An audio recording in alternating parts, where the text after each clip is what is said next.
কিয়ামতের দিনে একটা যুবককে আল্লাহ উঠাবে, যে যুবক কিয়ামতের দিনে আল্লাহ পাক তাকে বলবে হিসাব দাও, দাও হিসাব দাও। বান্দা বলবে আল্লাহ আমি দুনিয়ায় এত অন্যায় এত পাপ করেছি, আল্লাহ আপনি আমাকে সবার সামনে অপমান না করে গোপনে গোপনে আমাকে জাহান্নামে দিয়ে দেন। আল্লাহ বলবে বান্দা লা তাখনাতু মির রাহমাতিল্লাহ, আমার রহমত থেকে নিরাশ হয়ো না, আমাকে দেখাও। আল্লাহ কুদরতি ভাবে তার আমলনামা দেখবে, সত্যি পুরো পাপ অন্যায়, একটা ভালো কাজ পাবে। আল্লাহ পাকে যেটা দেখে বড় পছন্দ হয়ে যাবে, আল্লাহ পাক বলবে বান্দারে তোমার সবই তো অন্যায় দেখলাম, তোমার সবই তো পাপ দেখলাম, ও আমার বান্দা তবে তোমার একটা ভালো কাজ দেখেছি যেটা আমি বড় রাজি খুশি হয়েছি। এ বান্দারে বলো তুমি কোথায় যেতে চাও? বান্দা এই সময় বলতে লাগবে ও রব্বি আল্লাহ আপনি যদি দয়া করেন আপনার দয়ার বিনিময়ে আমি জান্নাতে যেতে চাই। মনে রাখবেন খুব সুন্দর কথা, আল্লাহ দয়া ছাড়া জান্নাত পাওয়া যায় না। নামাজ হুকুম পড়তে হবে, রোজা হুকুম রাখতে হবে, হজ হুকুম মালদারদের করতে হবে, যাকাত হুকুম মালদারদের দিতে হবে, কিন্তু নামাজ দেখিয়ে রোজা দেখিয়ে হজ দান খায়রাত দেখিয়ে আল্লাহর জান্নাতের আশা করবেন না। কারণ আমাকে যে আল্লাহ এই যে জমিনের উপরে খাওয়াচ্ছে, জমিনের উপরে বাঁচিয়ে রেখেছে, এই যে নিঃশ্বাস টানছি ছাড়ছি, এর ঋণ কখনো শোধ করতে পারবেন না। কিয়ামতের দিনে একটা বান্দাকে আল্লাহ উঠিয়ে জিজ্ঞাসা করবে বান্দারে বলো তুমি কোথায় যেতে চাও?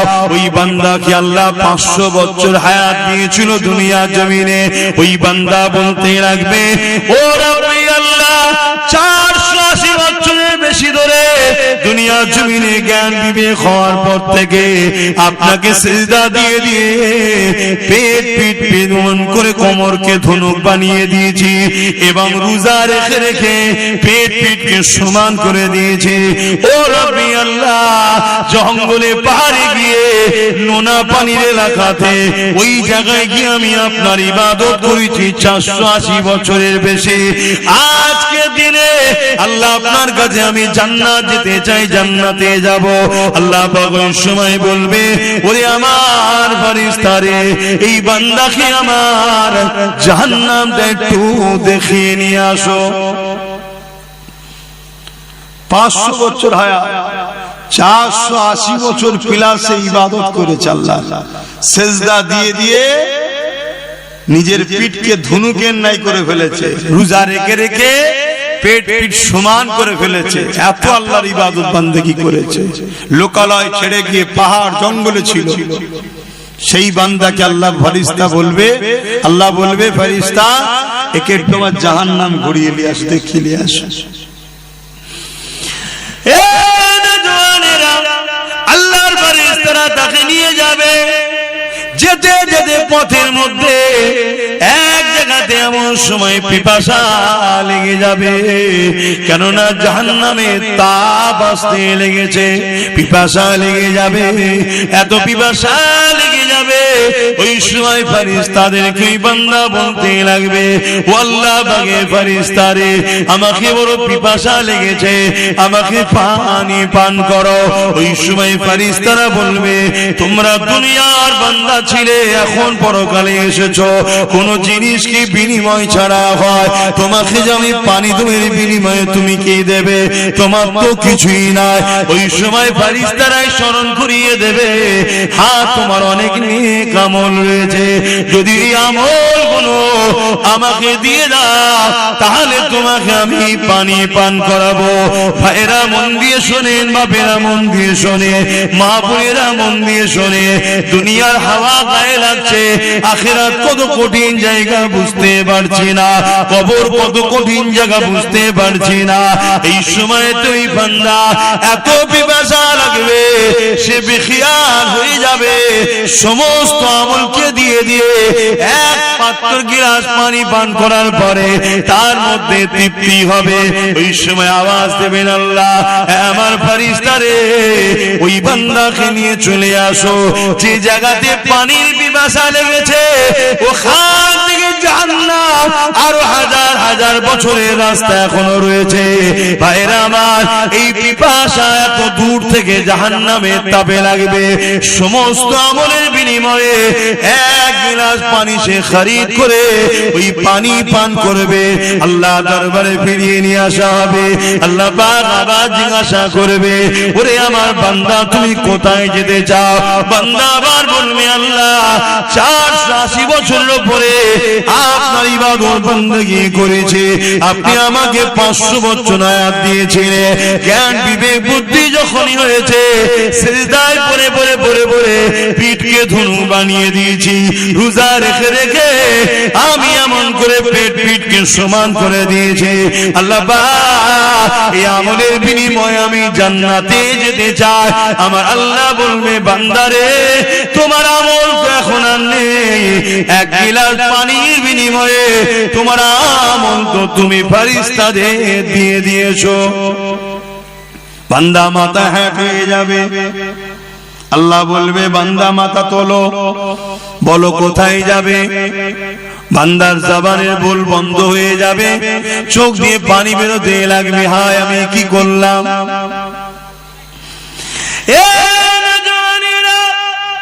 আল্লাহ পাক ওই সময় বান্দাকে বলবে, ওরে আমার বান্দারে লজ্জিত হোস না, তুই দুনিয়ায় সত্যি কোনো খারাপ কাজ করিস না, কোনো পাপ কাজ করিস না, কোনো অন্যায় কাজ করিস না।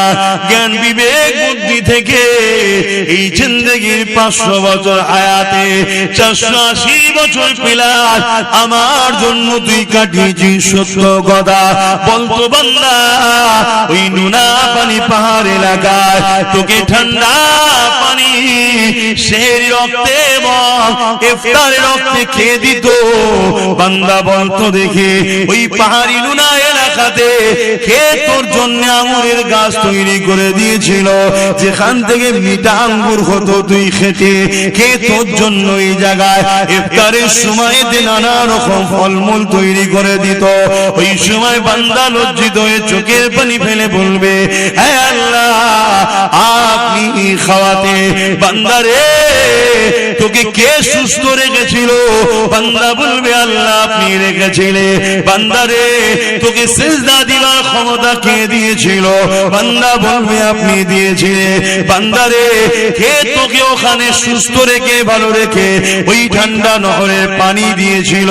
বান্দা বলবে, আল্লাহ আপনি দিয়েছিলেন। এ বান্দা তাহলে বল আমার এই ঋণগুলো কি দিয়ে শোধ করবে? এখন তো আমল সব দিয়ে দিয়েছি, এবারে ঋণ কি করে শোধ করবে?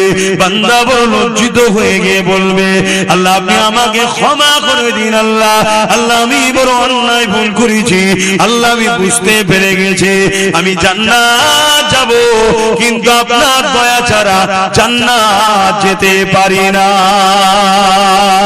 এ যুবকেরা দুলরা, আল্লাহ পাকের দয়া তো বড়, সাবাকাত রহমাতি আলা গাযাবি, আল্লাহ রহমত ও গজবের প্রতিযোগিতায় আমার আল্লাহর রহমত প্রতিবারে ফাস্ট হয়ে যায়।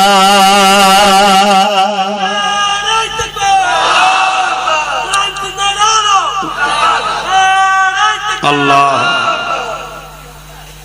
ভাই জানি না কেন ওয়াজ করতে আসি, কষ্ট হচ্ছে, ঘুম ঘুম লাগছে, কথা বুঝে আসছে, তারপরেও আল্লাহ যতটুকু বলাচ্ছে আপনাদের অসুবিধা হচ্ছে না তো?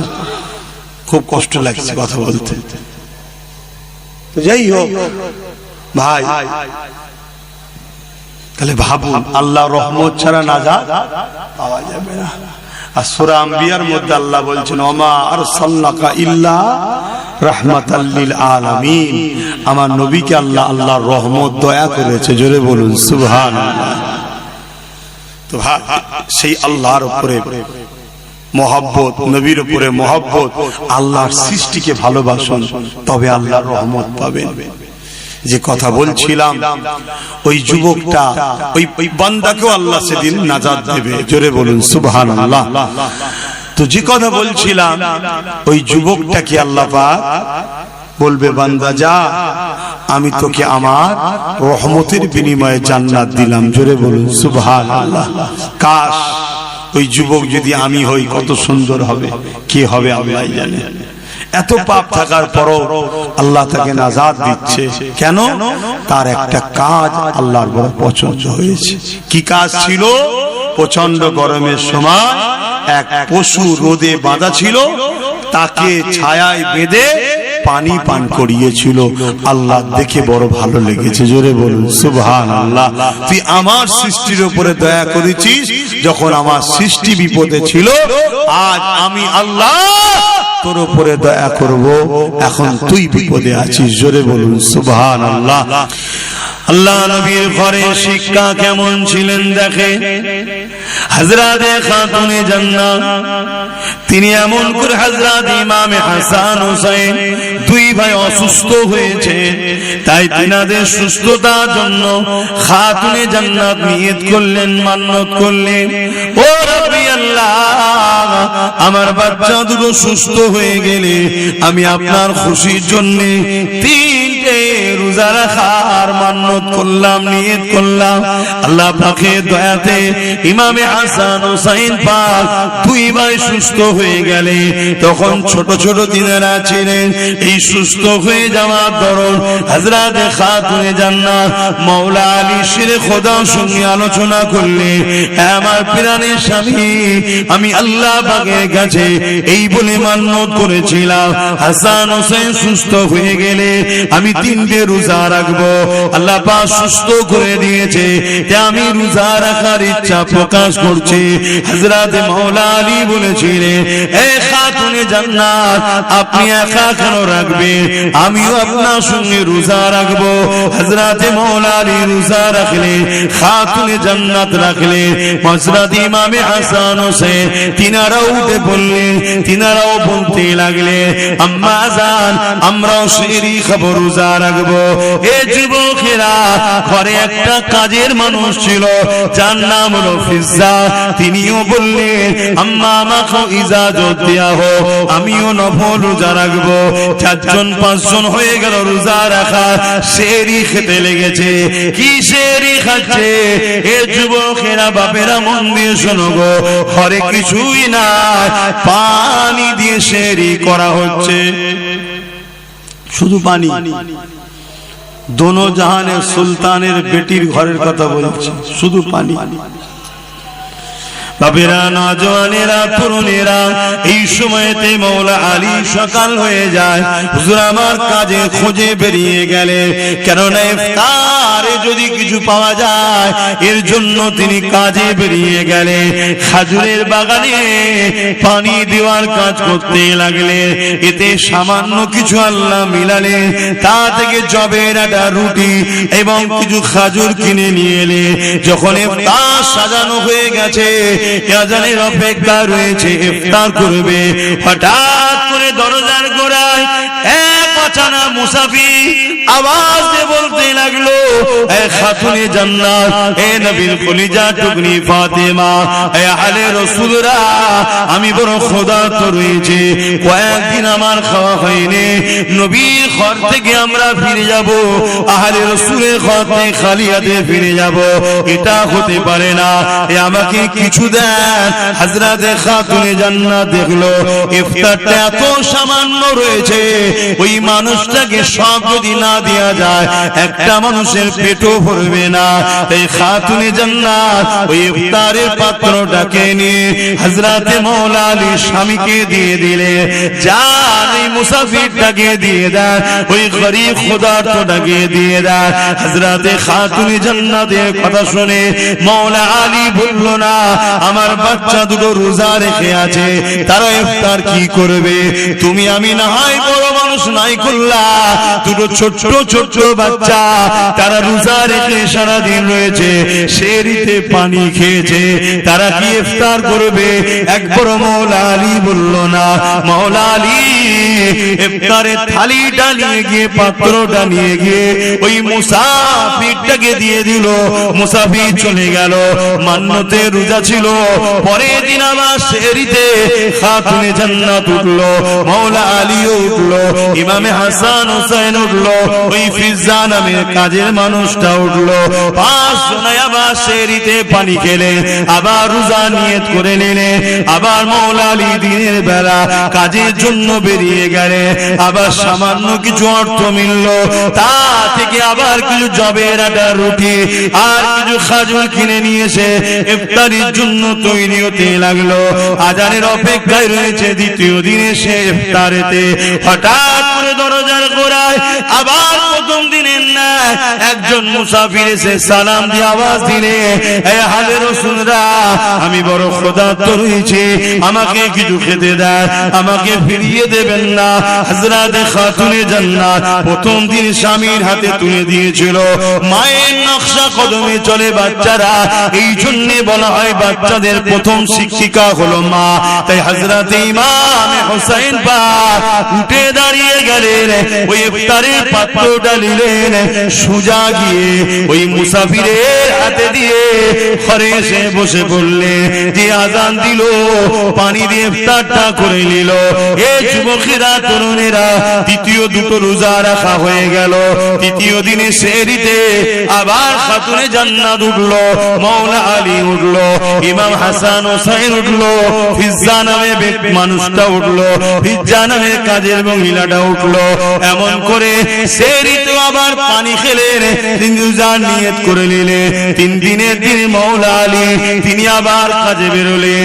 একভাবে পানি ছাড়া অন্য কিছু যার পেটে পড়েনি জিনার, তিনি বড় দুর্বল হয়ে গেলেন।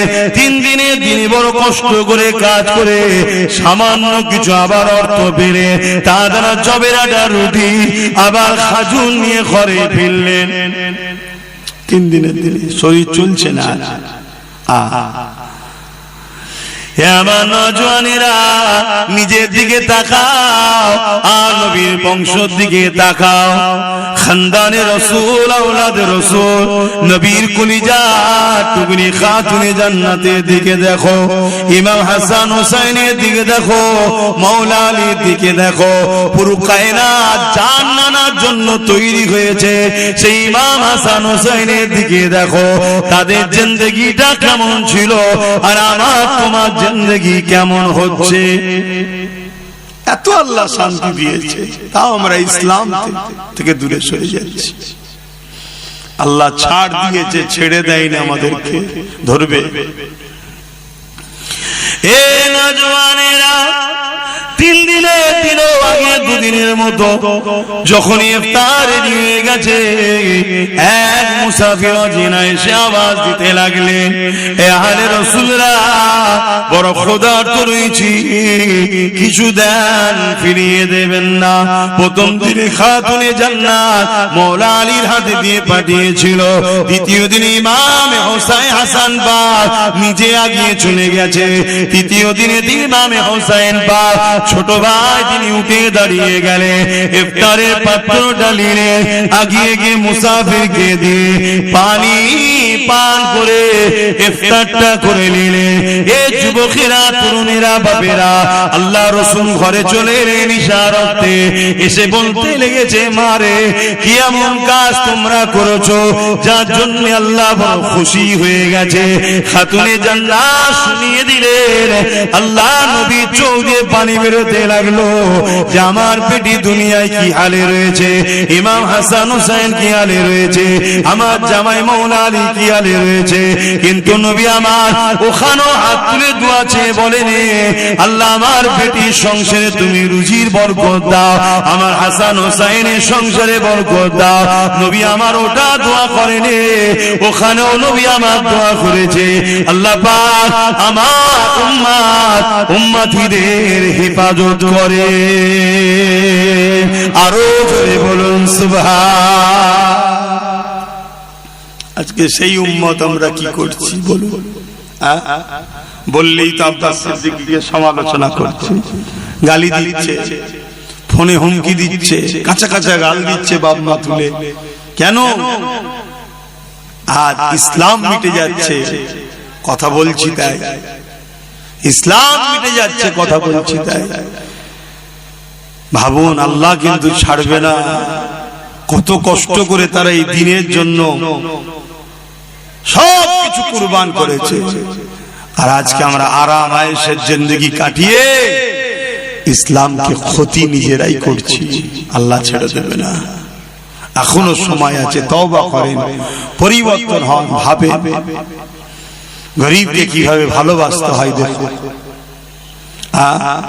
আরো এক তারিখের কথা, আম্মা জান, অসুবিধা হচ্ছে না তো ভাই? আপনাদের অসুবিধা হচ্ছে না তো? কেন আমার পরে তারপরে নামাজ হবে বললো?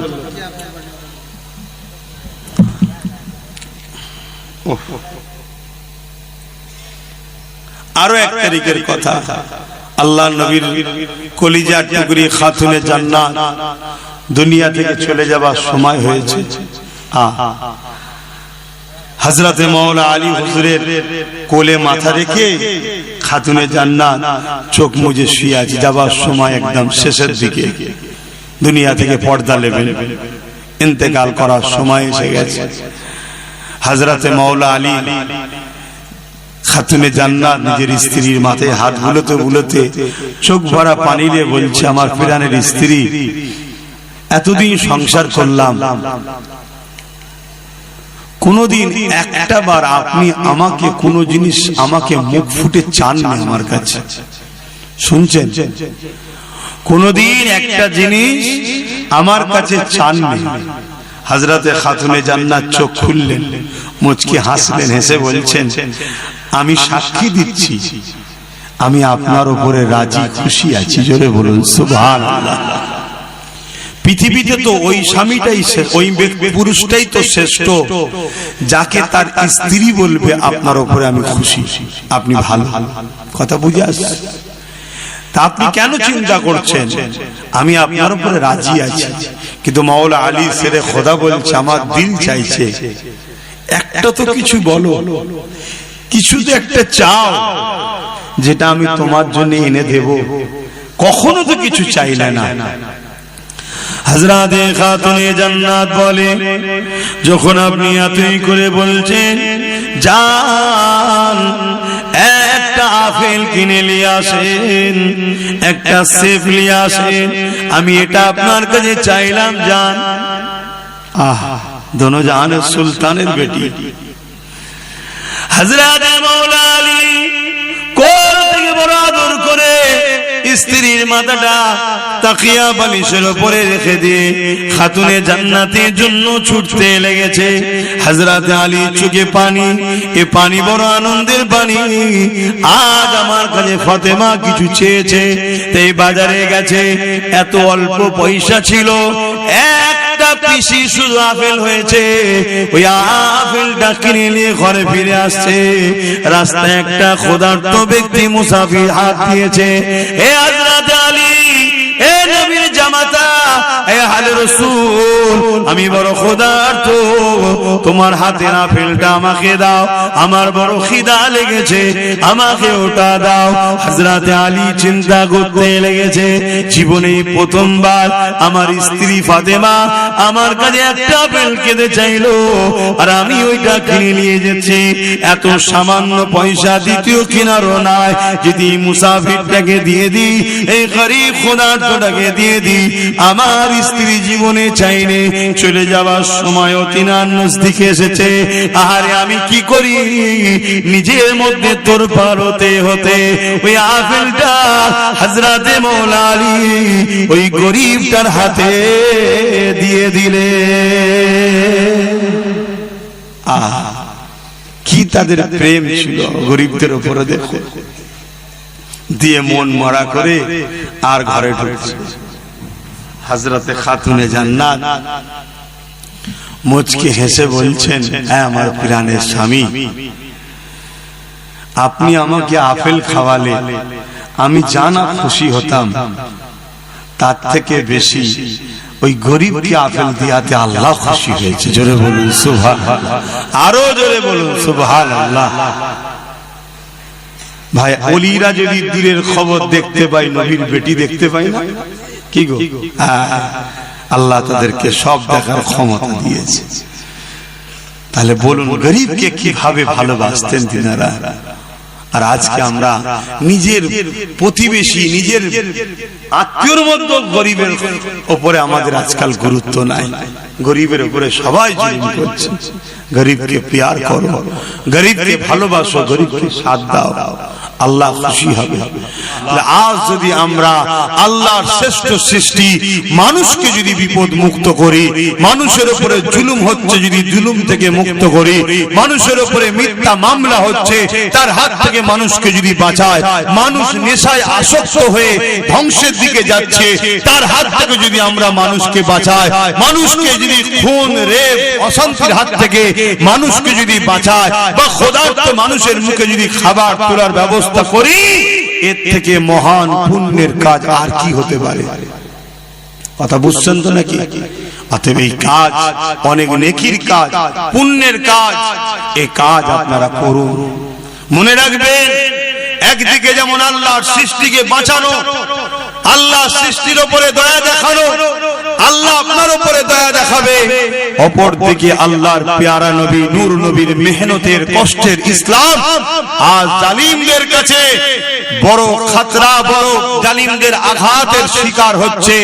যেমন আমার দেশের কেন্দ্র সরকার ওয়াকফ কালা কানুন তৈরি করে আমার ইসলামকে মিটাতে চাইছে।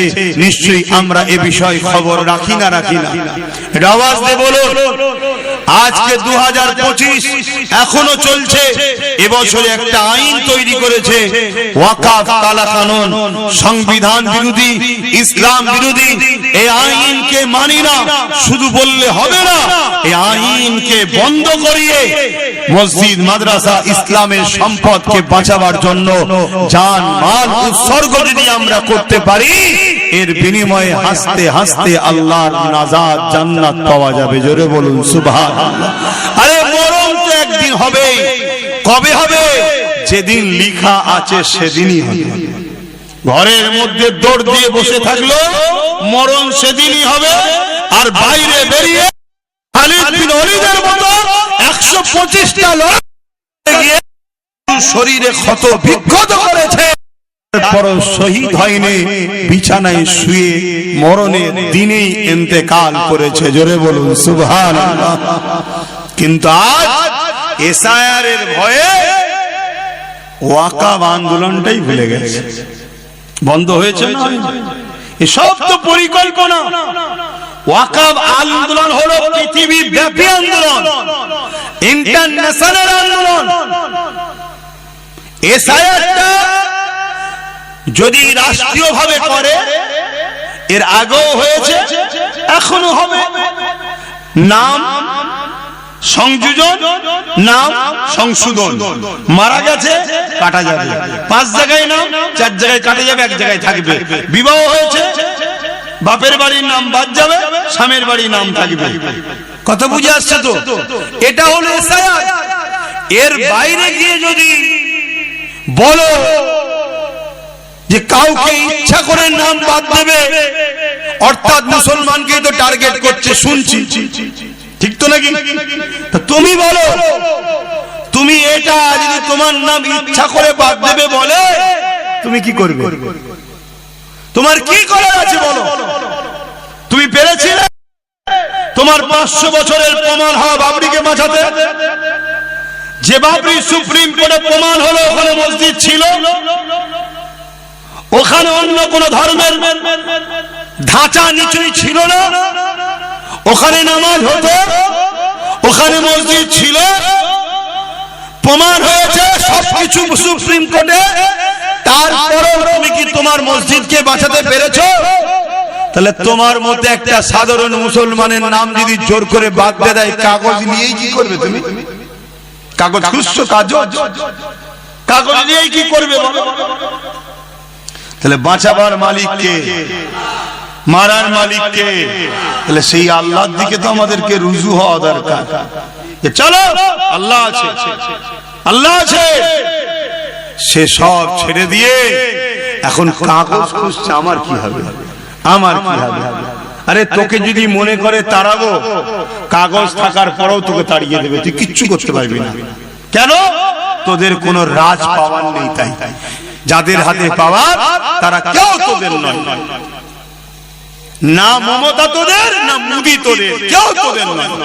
একদম সাফ ভাষাই বলে দিয়ে গেলাম, লিভার হলে লে, আর না লিভার হলে মরগে যা, যা যেটা ভালো লাগে করবে যা। কিন্তু আমার বক্তব্য এটা, আল্লাহর দ্বীনের ঘর, মসজিদ, মাদ্রাসা, কবরস্থান, ঈদগাহ, খানকাহ, যেটা ইসলামের পহচান, 29 লক্ষ বিঘে জায়গা মুসলমান ধর্মের অ্যাসেট, মুসলিম ধর্মের পহচান, আজকে সেইটাকে মিটিয়ে দিবার প্ল্যান চলছে। সেটাকে ভুলাবার জন্যই হয়তো স্যার হতে পারে, কথা বুঝছেন না? বোঝেন না? সেটা ভুলাবার জন্য তো হতে পারে, সেটা ভুলে গেছি আমরা। সেটা কোনো আন্দোলন নেই। আলহামদুলিল্লাহ আজকের তারিখ পর্যন্ত প্রত্যেকটা জলসায় হলো একটুখানি হলো আমি বলছি ওয়াকাব নিয়ে, একটুখানি হলো আমি আলোচনা করি। কেন করি? শুধুমাত্র আমার মালিককে রাজি করার জন্য, যে আল্লাহ আমি আমার ক্ষুদ্র ক্ষমতায় আলোচনা করছি। এ জাতি যদি আমার সাথ দিত, আমার হাতে যদি অনেক পাওয়ার থাকতো, তাহলে হয়তো আল্লাহ আরো জোর আন্দোলন হতো। কিন্তু আজ আমার যতটুকু ক্ষমতা মালিক, আমি ততটুকু করছি। কিন্তু তোমাদেরকে কৈফিয়ত দিতে হবে তো আল্লাহর কাছে। বলো ওয়াকাব ভুলে গেছি না যাইনি? বলো বলো বলো, ভুলে গেছি? খুব সাবধান হও। আল্লাহ যদি তোমাকে দেশে রাখবে বলে, কারো বাপের মাজাল নেই তোমাকে দেশ থেকে সরাতে পারে। যে সরাতে যাবে আল্লাহ তাকে দুনিয়া থেকে সরিয়ে দেবে। শুনছেন তো নাকি? আর তোমাকে যদি আল্লাহ না সাহায্য করে, তুমি কাগজ রাখো আর যার পিছনেই দাঁড়িয়ে থাকো, তোমাকে কিন্তু তাড়িয়ে দিলে তোমার কিচ্ছু করার ক্ষমতা নাই। তাহলে কি আমি বলছি নাকি তুমি কাগজ টাগজ খুঁজবে না? করো না, কিন্তু তোমার মূল জায়গাটালে তোমার খবর নেই কেন? তোমার মূল বিষয়টা খবর নেই কেন? আর এই সব বিষয়গুলো আলোচনা করলে আবার একদল লোক আছে ওয়াজকে কাটিং করছে, কাটিং করে ছোট ছোট করে 29 minute, 30 minute, 20 minute, sorry 29 second, 30 second, 20 second সব আমার বিরুদ্ধে প্রচার করছে ভুলভাল, যাতে করে সমাজ আমাকে ঘৃণা করে, সমাজ আমাকে ভুল বোঝে। এসবও চলছে। এই কথা বুঝছেন তো ভাই? আবার কিছু উলামাকে দেখছি, কিছু সবাই নয়, কিছু পীর পীরজাদা বক্তাকে দেখছি যারা ওয়াকাব ভুলে গেছে, তাদের দুনিয়ার নেতা নেত্রীদেরকে জিতাবার জন্য পেরেশানে আছে। শুনছেন তো নাকি? তাদের মসজিদ লিডারদের কথা নেই। এই সব কিছুকে খেয়াল করে আমি যখন কিছু কথা কিছু কিছু জায়গায় বলেছি, সেগুলোকে পুরো না দিয়ে কেটে কুটে উল্টো পাল্টা করে ছড়িয়েছে। সমাজে বিভ্রান্ত ছড়াবে না ছড়াবে না? একটু বলুন না, বিভ্রান্ত ছড়াবে না ছড়াবে না? বিভ্রান্ত ছড়াচ্ছে। তার মধ্যে একটা বিভ্রান্ত হলো আব্বাস সিদ্দিকী বলেছে টিএমসি কে ভোট দেওয়া হারাম। শুনেছেন আপনারা? একটু হ্যাঁ কি না বলবেন তো? কারা কারা শুনেছেন একটু হাত তুলে সাক্ষী দেন। শুনেছেন? বাবা, তাহলে গালি গালাজও করেছেন তো নাকি? আমাকে গাল দেন না কেন? একটু শখ যাই দাও না, দিচ্ছে তো অনেকে, অনেকে তো দিচ্ছে। হায় হায় হায়, কি জন্য দিচ্ছি রে? না ওর বেঈমান, জালিম, অত্যাচারী, শয়তান নেতা নেত্রীর বিরুদ্ধে বলেছি তাই গাল দিচ্ছে। আর ওদের বেঈমান, শয়তান, জালিম নেতা নেত্রীগুলো আমার আল্লাহর মসজিদ মাদ্রাসার বিরুদ্ধে বলেছে, তখন ওদের মুখে কোনো কথা নেই। তাহলে মুসলিম না মুসলিম সূরাতে মুনাফিক? এটা আওয়াজ দেব। অ্যাকচুয়ালি আমি কি বলেছি সময় আর নেই তো, একটু বলবো 2-5 মিনিট, অসুবিধা হচ্ছে? খুব মন দিয়ে শোনেন। অ্যাকচুয়ালি আমি হুজুর পাক সাল্লাল্লাহু আলাইহি ওয়াসাল্লামের একটা হাদিস মানুষের সামনে রেখেছি। কি? অন্যায় দেখলে হাত দিয়ে রোখো, আমার নবী বলছেন। কি দিয়ে রোখো? হাত দিয়ে। যদি হাত দিয়ে রুখতে না পারো, মুখ দিয়ে প্রতিবাদ করো। মুখ দিয়ে যদি প্রতিবাদ করতে না পারো, অন্তর থেকে ঘৃণা করো। এই অন্তর থেকে ঘৃণা করার কথা বলে আল্লাহ নবী বলেছে এটা হলো একেবারে দুর্বল ঈমান। কোনটা? অন্তর থেকে ঘৃণা করা, এটা হলো কি? দুর্বল ঈমান। মজবুত এক নম্বর ঈমান কোনটা? হাত দিয়ে প্রতিবাদ করা, হাত দিয়ে রুকা অন্যায়কে। দ্বিতীয় নম্বর ঈমান কোনটা? মুখ দিয়ে প্রতিবাদ করা। দুর্বল ঈমান কোনটা? অন্তর থেকে ঘৃণা করা। যদি অন্তর থেকেও ঘৃণা না করতে পারে, তারপরে আর কোনো ঈমানের স্তর নেই। শুনছেন? এটা বলে আমি বলেছি কেন্দ্রের জালিম সরকার সংখ্যাগরিষ্ঠতা দেখিয়ে ওয়াকফ কালা কানুন তৈরি করেছে। মসজিদ, মাদ্রাসা, কবরস্থান, ঈদগাহ, খানকা এগুলোকে প্রমোটিং করে বড় বড় কর্পোরেটদের হাতে তুলে দেবে, বিক্রি করে দেবে। এটা যে কেন্দ্র সরকার করতে চাইছে, এটা নাই না অন্যায়? এটা আওয়াজ দিয়ে বলবেন সবাই, অন্যায়। রাসূল কি বললেন? অন্যায় দেখলে হাত দিয়ে রোখো। এই অন্যায়কে রুকার জন্য হাত দিয়ে রুখতে হবে না? হবে না? ধরুন কোন মুসলমান হাত দিয়ে রুখতে পারলো না, দুর্বল, তাহলে মুখ দিয়ে প্রতিবাদ করতে হবে। ধরুন মুখ দিয়েও প্রতিবাদ করতে পারলো না, দুর্বল, তাহলে অন্তর থেকে ঘৃণা তো করতে হবে। তা না করে যদি কোন মুসলমান এই কেন্দ্রের জালিম সরকারকে ভোট দেয়, তার কি ঈমান থাকবে? আমি এটা বলেছি প্রথমে, বলে দ্বিতীয় বলেছি কি, এই মসজিদ মাদ্রাসার জন্য আন্দোলন করব কেন্দ্র সরকারের বিরুদ্ধে। কার বিরুদ্ধে? জোরে বলো। কারণ আইনটা ও করেছে, ওর বিরুদ্ধে আন্দোলন করব। আর রাজ্য সরকার যদি বলে যে ওর বিরুদ্ধে আন্দোলন আমার রাজ্যে করা যাবে না, কেন আমার দাদা হয়, দিল্লি চলে যাও, এখানে আন্দোলন করলে সব থেকে বড় দুশ্মন আমি হব। তাহলে এ মসজিদ মাদ্রাসার দুশ্মন না দুশ্মন নয়? এই জোরে বলে। তাহলে মসজিদ ভাঙবে ও, এ বলবে রুখতে পারবি না। কথা বুঝছেন তো নাকি? যদি রুখতে যাস, সব থেকে বড় দুশ্মন আমি তোর হব। তাহলে আমার মসজিদের দুশ্মনের বিরুদ্ধে লড়বো, দুশ্মন এ হচ্ছে আমার। তাহলে এ মসজিদের বন্ধু না দুশ্মন? তো মসজিদের যে দুশ্মন হয় তাকে মানে না, আলাদা কথা। অনেক অন্য ধর্মের ভাই মসজিদ মানে না, কিন্তু মসজিদের দুশ্মন নয়। শুনছেন না? শোনেন? ইসলাম মানে না, কিন্তু ইসলামের বিরুদ্ধেও বলে না। মানুষ হিসাবে একে অপরে মিশবে, কারবার করবে, রাজনীতি করবে, সব করবে, মানুষে মানুষে মিশা যায়। কিন্তু তুমি মানো না, শুধু তা নয়, তুমি আমাদের ট্যাক্সের পয়সায় দীঘায় মন্দির করতে পারো, আর আমার মসজিদের জন্য লড়তে গেলে তুমি বলবে দিল্লি চলে যাও। তাহলে অন্যায় করছে না নাই করছে? এর বিরুদ্ধে হাত দিয়ে লড়া দরকার আছে না নাই? যদি হাতে না পারো, মুখ দিয়ে প্রতিবাদের দরকার আছে না নাই? যদি মুখ দিয়ে না পারো, অন্তর থেকে ঘৃণার দরকার আছে না নাই? তা না করে যদি কেউ একে ভোট দেয়, তার ঈমান আছে? আমি এটাই বলেছি। কেন একে ভোট দিচ্ছ? তুমি এর শক্তিশালী হো, মসজিদ ভাঙবে, আমাদেরকে বেড়া দেবে, আন্দোলন করা যাবে না। শুনছেন না? আরো কথা বলেছি। কি বলেছি? কি বলেছি?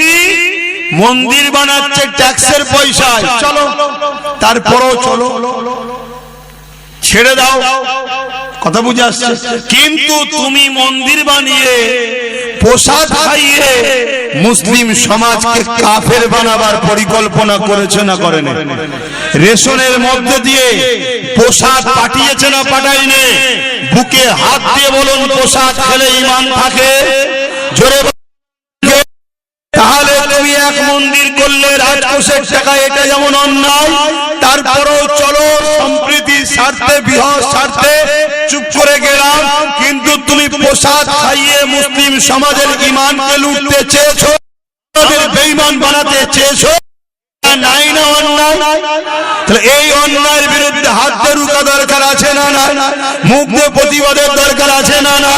অন্তর দিয়ে ঘৃণার দরকার আছে না না? তা না করে একে আবার ভোট দিয়ে শক্তিশালী করছো যাতে করে আরো কিছু হারাম খাইয়ে মুসলমানদেরকে কাফের, এই কাফেরের যে শাস্তি। কথা বুঝছেন না বোঝেন না? তুই রাজনীতি করছিস করকে যা বাবা, মানুষের রুজি রুটি কারবার ব্যবসা বাণিজ্যের কথা বলবি, আমি আসবো হুজুর মানুষ জলসা করবো চলে যাব। তুই রাজনীতির নামে যদি আমাদের ঈমান লুটতে চাস তাহলে আমার কি দায়িত্ব নয় জাতিকে জাগানো? কথা বলছে না তো? এজন্য আমি বলেছি। কিন্তু এসব কথা বলার পরে আর একটা কথা বলেছি, শুনবেন না? এ বলেছিল কোরআন শেষ হয়ে যাবে, আমার উন্নতি শেষ হবে না। এ কথাটা মানেন? নাই না অন্যায়? এ কথাটা বলেছে নাই না অন্যায়?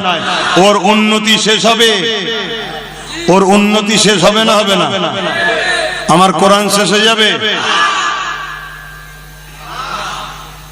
দুদিন পরে কোন জাহান্নামে ঢুকে যাবে কোনো ঠিক আছে? ও বলছে আমার কোরআন শেষ হয়ে যাবে। এ কথা বুঝছেন না? এই বিষয়ে মোল্লা মৌলী সাহেবদের কথা আছে।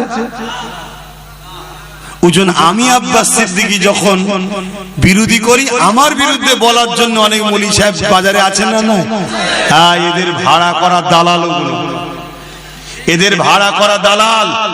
চিনে রাখো, হতভাগা আকবর এরকম মৌলী সাহেবকে পয়সা দিয়ে দালাল তৈরি করেছিল, যাদের দ্বারা দ্বীনে ইলাহি কোরআনের বিরুদ্ধে কিতাব লিখেছিল। শুনছেন? দিনের স্বার্থে বলে যাচ্ছি, এতে যদি আব্বাস সিদ্দিকীর কপালে খোদা যা লিখে রেখেছে আমি সেটা মানতে রাজি। কথা বুঝে আসছে না? নাই, দিনের জন্য বলতে হবে না হবে না? আমার বাপেরা কি বলছেন, বলতে হবে না হবে না? তোমার পেট দেখছ আব্বা, আমার মায়েরা মদের টাকা খুব লিচ্ছ, হ্যাঁ, মদ বিক্রি করার টাকা দিচ্ছে বাড়ি বাড়ি, ওই টাকায় তুমি ছেলেকে খাওয়াচ্ছ। মনে রেখে দিও, তোমার ছেলে এত বিস্ফোরা হবে, একটু বড় হতে দাও না, চুলের মুঠি ধরে পিটবে। তুমি কত তাবিজ করবে মা? কোন তাবিজ কাজে লাগবে না, কেন গোড়াই গন্ডগোল করে ফেলেছে। শুনছেন তো নাকি? না গায়ে লাগছে সব? এখনো সময় আছে, তওবা করো। এবারে এসব বলার পরে একটা কথা বলেছি, কি যদি কেউ বলো যে এ মিস করে বলে ফেলেছে, এটা স্লিপ হয়ে গেছে, শুনছেন তো নাকি? এটা ভুল করে বলে ফেলেছে, যদি কেউ বলে, শুনছেন তো নাকি? আমি তখন এটাও বলেছি, তাহলে একে ক্ষমা চাইতে বলো, একে বলো যে আমার ওটা বলা ভুল হয়েছে, তোমরা আন্দোলন করো কিন্তু রাস্তা বন্ধ করো না। কেন? আমার বাংলায় যাতে মানুষ চলতে পারে, হ্যাঁ বলার অধিকার আছে, তার রাজ্য সে দেখবে না, সে দায়িত্ব আছে। কিন্তু দিল্লি চলে যাও বললি তুই, মানে দাদাগিরি মস্তান হয়ে গেছি, ক্ষমতা খুব। হ্যাঁ শোন, এখানে অনেকে ছিল, আমরা সরে যেতে না, রাস্তার কুকুরও তাকে চিনতে পারেনি। আর কথা ভুল বলছি? বিগত দিন অনেকে বলেছিল অনেক কিছু, আমরা যেই পাশ থেকে সরে গেছি হুঁচুট খেয়ে গুঁজুরে পড়ে গেছে, গার্ডও চলে গেছে, আর রাস্তায় গেলে কোনো কুকুরও দেখেনি যে আমাদের মুখ্যমন্ত্রী এসছে রে, কেউ বলেনি। কথা ভুল বলছি? আমাদের ভোট নেবে আর আমাদেরকে দিল্লি দেখাবে, এটা অন্যায় হচ্ছে না? নাই হচ্ছে। এরপরও আমি বলেছি, যদিও ক্ষমা চেয়ে লাই, তাহলে আমি বলবো না ক্ষমা চেয়েছে। যতদিন না ক্ষমা চাইবে, আল্লাহ যতদিন আমায় বলাবে আমি বলবো। কারো যদি আপত্তি হয়, সেই মুসলমানকে বলবো কলেমায় রুদ্ধ কবুর পরে নতুন করে মুসলমান হ। তোর কাছে বেঈমান নেতা আগে, ইসলামের দুশমন আগে, তোর কাছে কোরআন দিন আগে নয়। তুই এত নিকৃষ্ট হয়ে গেলি, তওবা কর, কলেমা পড়। কোন মুসলমান যদি এর পক্ষে থাকে তার ঈমান থাকবে না। শুনছেন তো নাকি? হ্যাঁ, যদি ক্ষমা চেয়ে লাই তাহলে ভিন্ন বিষয়, রুজি রুটি কারবারের ব্যাপার, দুনিয়াদারি ব্যাপার, চল বাবা, ওটা তোর যার যাকে ভালো লাগে নিয়ে করবে যা, তখন অন্য জায়গায় আসবে, যে যার দলের হয়ে প্রচার করবে। কিন্তু এ তো আমার দিনকে মিটাতে চাইছে। ও হলো প্রকাশ্য দুশমন, এ হলো বন্ধু সেজে দুশমন। এ কথা বুঝছেন? এই জন্য আমার বলার দায়িত্ব আছে না নাই? একটু হ্যাঁকি না বলে, তাই তো আমি বলছি কে কে বলছেন বলার দায়িত্ব আছে একটু হাত তুলে সাক্ষী দেন তো দেখি। আল্লাহকে দেখে লম্বা করে হাত তোলে। আশপাশে দেখেন কেউ হাত তুলতে বাকি আছে কি? দেখেন দেখেন কেউ বাকি আছে কি? লম্বা করে হাত তোলে। কেউ বাকি নেই তো? যদি কেউ বাকি থাকে তাকে শুধু চিনে রাখবেন, তার সাথে বিরোধী করবেন না, তাকে চিনে রাখবেন শুধু যে আমাদের কোরআনের পক্ষে নয়। ব্যাস, ঠিক আছে? কথা বুঝে আসছে না? না তো ভাইয়ের আমার, এইটাকে আবার কাটিং করেছে একদল মুনাফিক। কাটিং করে কোন একটা বুজুর্গ ব্যক্তির ওয়াজের সঙ্গে আমারটা সেটিং করেছে। কোন একজন বুজুর্গ ব্যক্তি তিনি কোনদিন বলেছিলেন একে সাপোর্ট করার কথা, শুনছেন তো নাকি? সেটা বলেছিল কখন? আজ থেকে 10 বছর আগে। কত বছর আগে? 10 বছর আগে তো আমিও ছিলাম, আপনিও ছিলেন, সবাই তো ছিল, ঠিক না বেটি? আচ্ছা বলুন তো ভাই, আজকে আপনি আমাকে সালাম দিলে উত্তর দেবো না? কালকে যদি আপনি ইসলাম থেকে বেরিয়ে যান আপনার সাথে সালাম কালাম হবে? 10 বছর আগে বলেছিল নাকি দিল্লি চলে যাও? 10 বছর আগে ওই দুর্গাপুরে বোলডোজার দিয়ে মাদ্রাসা ভেঙেছিল। 10 বছর আগে রাজ্য সরকার বলেছিল যে রাস্তার কুকুরকে খাবার দেবো, কুকুরের বাচ্চাকে, মাদ্রাসার বাচ্চাদেরকে মিড ডে মিল দেবো না, বলেছিল। 10 বছর আগে বলেছিল কোরআন শেষ হয়ে যাবে। 10 বছর ছিল কোন একজন এমএলএ মমতাকে আল্লাহ বলছে, নির্মল মাঝি মমতাকে বলছে এটা আমাদের আল্লাহ। মানে কি হচ্ছে আমার ইসলামটাকে নিয়ে? তোরা রাজনীতি করছিস, করবি যা, আলাদা বিষয়, কিন্তু তুমি রাজনীতির নামে আমার ধর্মকে খিল্লি করবে, ধর্মকে মিটাবার চেষ্টা করবে, তাহলে কথা বলতে হবে। কি বলতে হবে না? মনে রেখে দিও, আল্লাহ দ্বীনের জন্য একটা গরিবের নওয়াজি যথেষ্ট, আল্লাহ একটা ফারুকে আজমি যথেষ্ট, আল্লাহ দ্বীনের জন্য একটা আবু বকর সিদ্দিকী যথেষ্ট, আল্লাহ দ্বীনের জন্য কাকে আল্লাহ বেছে নেবে সে একটা মুজাহিদি যথেষ্ট। কিন্তু মনে রাখবে, বাকি যারা কমসে কম অন্তর থেকেও যদি ঘৃণা করো আলাদা কথা, তা না করে যদি ক্ষমতায় আনার জন্য সাপোর্ট করো গোপনে গোপনে, কেউ না জানুক, আল্লাহ জানছে না জানে না, তুমি জবাব দেবে আল্লাহর কাছে, মনে রাখবে। এবারে ওই একটা বুজুর্গ ব্যক্তির কথা আমার সঙ্গে জুড়েছে, তাহলে ইনি কি হবে? আবার অনেকে বলছে এ কথা বললে তাহলে সবাই তো বেঈমান হয়ে গেল। কেন? সবাই যখন দিয়েছিল তখন তো এ কথা বলেনি, এখন বলছে। এখন কেউ একা দেয় কি? দেখ না, যে যে দেবে শেষে বেঈমান। অসুবিধা কি আছে? পীর বলে ফতোয়া কি আলাদা নাকি? মুফতি বলে ফতোয়া আলাদা নাকি? মাওলানা বলে ফতোয়া কি আলাদা নাকি? নবীর হাদিস কেটে দাও। আল্লাহ নবী মিশকাত শরীফের হাদিসে বলেছে, কেউ জালিম জানার পরে যদি কেউ সাপোর্ট করে, সহযোগিতা করে, যদি কেউ সাথ দেয়, সে ইসলাম থেকে বেরিয়ে যাবে। শুনছেন না? শুনেন তো সব থেকে বড় জুলুম কোনটা? ইসলামের বিরোধী করা না? সব থেকে বড় জুলুম কি ইসলামের বিরুদ্ধে কথা বলা না? কোরআনের বিরুদ্ধে কথা বলা কি সব থেকে বড় জুলুম নয়? তাহলে এত বড় জালিম জানার পরও, খুন খারাপই তো অগেত করছে, এত কিছু জানার পরও তুমি যদি সাথ দাও, মিশকাত শরীফের হাদিস রাসূলের, ইসলাম থেকে বেরিয়ে যাবে। এক কথা বুঝছেন না? বোঝেন না? এবার এইটা আমি কি ঘরে ঘরে ঘরে বুঝাচ্ছি না মাইকে? জোরে বলে, এতগুলো সব চোখ বসে আছে, এই যে দেখছেন না, এরা আবার কোটি লোকের কাছে পৌঁছাবে, এদের কাজ কোটি কোটি লোকের কাছে চলে যাবে, তাই তো নাকি? তা আব্বাস সিদ্দিকী যদি ভুল বলে থাকে, তোমরা যারা ভাড়াটিয়া মৌলী সাহেব আছো, তাহলে একজন ব্রিকেটের মাঠে বসা হোক না ডিবেটে, আমার ভালোবাসার মানুষগুলো জানবে আব্বাস সিদ্দিকী ভুল বলেছে, আমার থেকে সরে যাবে, এরা তোর তো উপকার হবে, বসা না। শুনছেন তো নাকি? আর যদি বলেন যে না, তাহলে বাপ ডাল মে কুছ কালা হ্যায়, ডাল মে কুছ কালা হ্যায়। আসো, বিগত দিন মসজিদ ছিল, মাদ্রাসা ছিল, দান করেছি স্পেনে, হাজার হাজার মসজিদ এখন সিনেমা হল না অফিস আদালত হয়ে গেছে। দান করবেন নাকি? তাহলে বিগত দিন তুমি ভালো ছিলে, বলেছিলে ভালো কাজ করব, মানুষ বিশ্বাস করে দুহাতে তোমার সাথ দিয়েছে, ওটা ছিল ভিন্ন বিষয়। আজ যখন তোমার মুখোশটা বেরিয়ে পড়েছে, অরিজিনাল মুখোশ খুলে মুখ বেরিয়েছে, অন্য রাজ্যে বিজেপি যা করছে তুমি বাংলাতে সেই করছো নাগপুরের ইশারায়। তোমার রাজ্যে থানার মধ্যে মুসলমান মরছে, তোমার রাজ্যে ওবিসি তৈরি করে মুসলিম জাতির মেরুদণ্ডকে তুমি ভেঙে দিলে, তোমার রাজ্যে আনিস খানকে মেরে দেওয়া হচ্ছে, তোমার রাজ্যে তামান্নাকে বোম দিয়ে মারা হচ্ছে, তোমার রাজ্যে এত জুলুম হচ্ছে, একটা মুসলমানের বাড়িতে তোমার যাবার সময় হলো না, পরন্তু যেই বিজেপির খগেন মুর্মু মার খেলো তুমি চলে গেলে। তাহলে তোমাদের দুজনের মিলটা কত বুঝতে পারছো তো নাকি? অন্য রাজ্যে বিজেপি আরএসএস এর ইশারায় কাজ করছে, তুমি এখানে আরএসএস এর ইশারায় সেই কাজ করছো। ও ডাইরেক্ট, তুমি পিছন থেকে আঘাত করছো। ডাইরেক্ট আঘাতের থেকে পিছনের দুশমন খতরনাক বেশি। নবী বলছে বেশি ভয়ঙ্কর। প্রকাশ্য দুশমন যতই থাক, মুনাফিক সবচেয়ে বড় ক্ষতিকারক।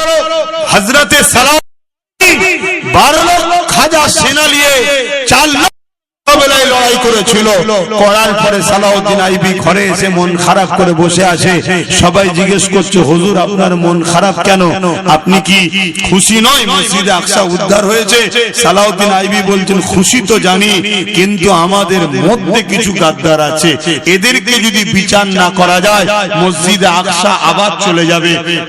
সালাউদ্দিন আইবি একটা গোয়েন্দা টিম তৈরি করলেন, তাদেরকে মসজিদে পাঠালেন, মক্তবে পাঠালেন, খানকাই পাঠালেন। কথা বুঝে আসছে? মাদ্রাসায় পাঠালেন। কেন না? এখানেই গোপন দুশমন থাকে। শুনছেন তো নাকি? 3000 আলেম উলামাকে সালাউদ্দিন আইবি নিজে হাতে করে কতল করেছে। তারা কারা? সুরাতে সকলে মুসলমান মাওলানা, ভেতরে সব ছিল ইহুদিদের চর। তাহলে আজকেও আছে না? না জোরে বলে। চিনবেন কি করে? হক উলামা চিনার একটা নমুনা বলে যাচ্ছি। হক উলামা চিনার নমুনা বলে যাচ্ছি। যদি ভুল হয় উলামা ভাইরা ধরিয়ে দেবেন। উস্তাদ বলে আপনাকে সম্মান করব, আপনার পায়ের জুতো ঘুরিয়ে দেব, আপনার উজুল লুটা পিসাবের লুটাও বইব। পীরের বেটা তো কি হয়েছে? উস্তাদকে সম্মান করতেই হয়। আমার ভুল হলে ধরিয়ে দেবেন, উস্তাদের সম্মান দেব। আর যদি ভুল না হয়, রাষ্ট্র যদি সাথ নাও দিতে পারে, গোপনে গোপনে আমার সাথে আছেন, এই প্রমাণটা আমার সাথে রাখুন। কথা বুঝে আসছে না? নাই। আমি জানি সব উলামার প্রকাশ্য আসার ক্ষমতা নাই, কারণ সে মজবুরিতে আছে। কথা বুঝে আসছে? কিন্তু গোপনেও যোগাযোগ রাখুন যে আছি ভাই যাই। কথা বুঝে আসছে না? নাই। হক উলামা চিনার নমুনা বলে যাচ্ছি। হক উলামা কোনো দিনের জন্য সময়ের জালিম শাসকের সঙ্গে সম্পর্ক রাখবে না। কি বললাম? হক উলামা সময়ের জালিম শাসকের পক্ষে কখনো থাকতে পারে না। তার নমুনা দিলেন। দাদা হুজুর ব্রিটিশের বিরুদ্ধে ছিল, মোজাদ্দেদ আহলে সানি হতভাগা আকবরের বিরুদ্ধে ছিল, আমার ইমামে আজম সময়ের শাসকের বিরুদ্ধে ছিল, আমার ইমাম মালিক সময়ের শাসকের বিরুদ্ধে ছিল, ইমাম বুখারী সময়ের শাসকের বিরুদ্ধে ছিল। যুগে যুগে যুগে যত বড় বড় হাক্কানি উলামা এসেছে, তাদের সঙ্গে সময়ের জালিম শাসকদের টক্কর ছিল। কথা বুঝছেন? আর জালিম শাসকরা এই সকল উলামাদের উপরে হাজারো অত্যাচার করেছে, হাজারো জুলুম করেছে, তারা সব সহ্য করেছে, কিন্তু জালিমের কাছে মাথা নত করেনি। জোরে বলুন সুবহানাল্লাহ। কথা শেষ করছি, ব্যথা পেলেন? আসেন সংক্ষেপ করব, তার আগে একটু সালাম দেব। ইয়া নবী সালাম।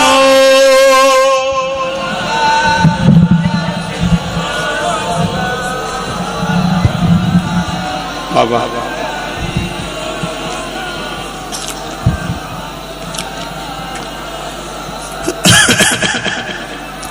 طلع البدر على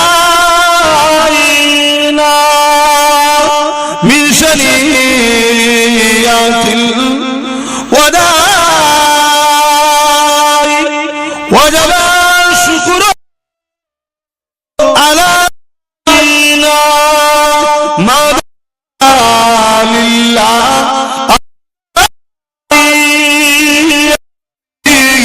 سلام يا رسول يا حبيب صلوات الله কঠিন হাসরের দিনে কি আছে মোদের কপালে গুনাহগার উম্মত আত আপনার লইবেন সঙ্গে মাহশরে সালাম يا رسول يا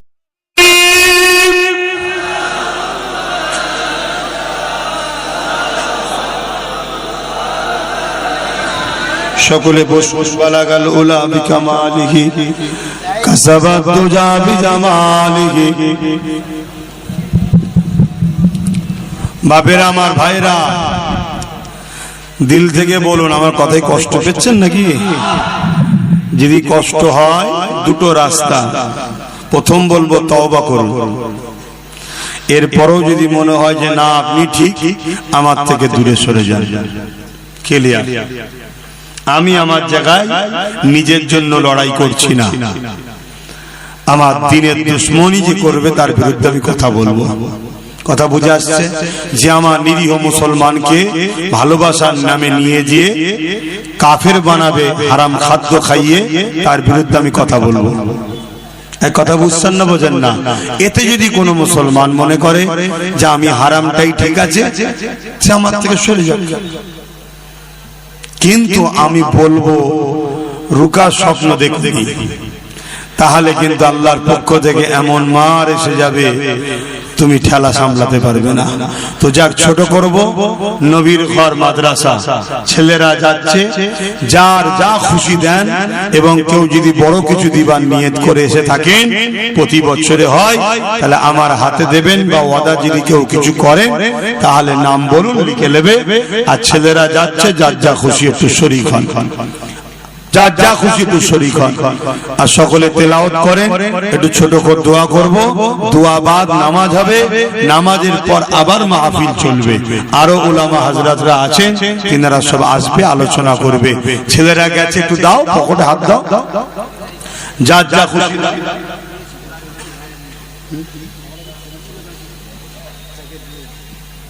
হাতে রেখে দাও একটা টাকা পাওয়া গেছে কত টাকা কার টাকা যদি হয় এসে বলে নিয়ে যাবে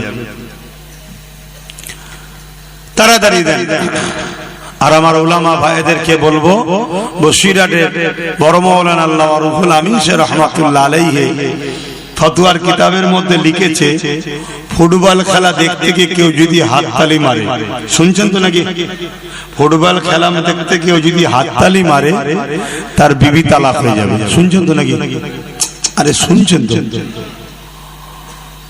শুনছেন না আচ্ছা বলুন এই সমাজে কত লোক ফুটবল খেলা দেখতে তালি মারে বলেন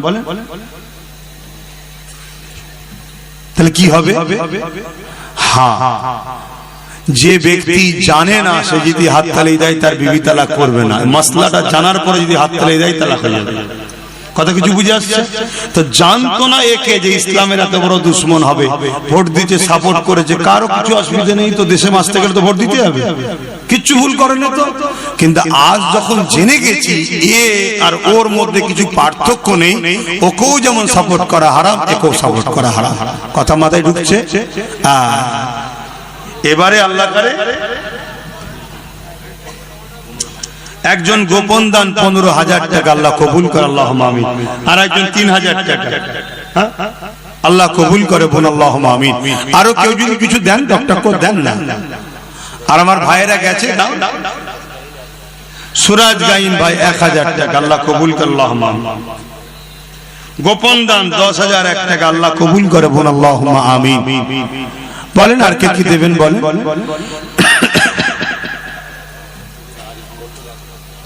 আরিফ মন্ডল 1000 টাকা, আল্লাহ কবুল করে, বোন আল্লাহুম্মা আমিন। সাবির মন্ডল ভাই 1000 টাকা, আল্লাহ কবুল করে, বোন আল্লাহুম্মা আমিন।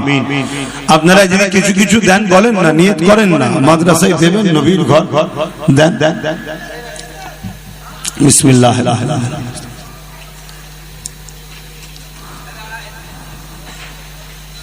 দাও দাও আল্লাহ, আমরা আমাদের ধর্ম করি আমাদের নিজেদের পয়সায়, চেয়ে ছুঁয়ে হয় দাও, যার যা খুশি দাও।